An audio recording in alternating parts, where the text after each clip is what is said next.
With over 250 decorative stitches in the Pfaff Creative 3.0 sewing machine, one thing we always recommend is take some time and sew out the stitches. Even if it's just a short row, I would recommend a little longer, but I was just giving you a little bit of idea. Look how fun variegated thread is.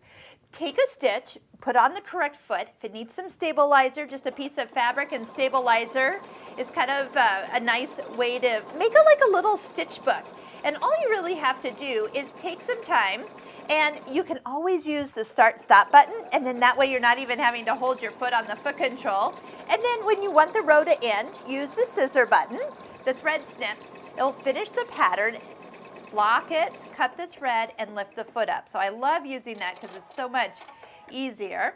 Then, once the stitch is done, look at that. I know these are those stitches that are in the Antique Hand Embroidery Menu 3, page 3. These are heavily stitched stitches. They take a little longer, but they really have a nice look to them. Then, next time you do a row, just put the presser foot right next to the previous row you just stitched.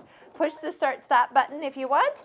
Step on your foot control, and then just let the stitch out. Use your scissors when you get close to the end of the fabric, and then that way it will lock it and do all the rest of it for you. But I will tell you, I have a feeling you'll be surprised at what some of these stitches look like, because they're going to look different on the fabric than they do even just pictured on your screen. Doesn't that look so much better than just that picture, especially in variegated thread?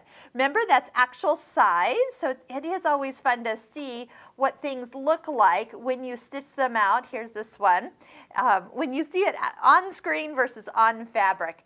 We can also give you even twice as much versatility with these decorative stitches when you add a twin needle function. So if you want to click right up here in this corner, we'll take you over to the twin needle video, and you can see how we thread it up differently. We thread the needles, and then how do we get some fun stitches to look twice as exciting.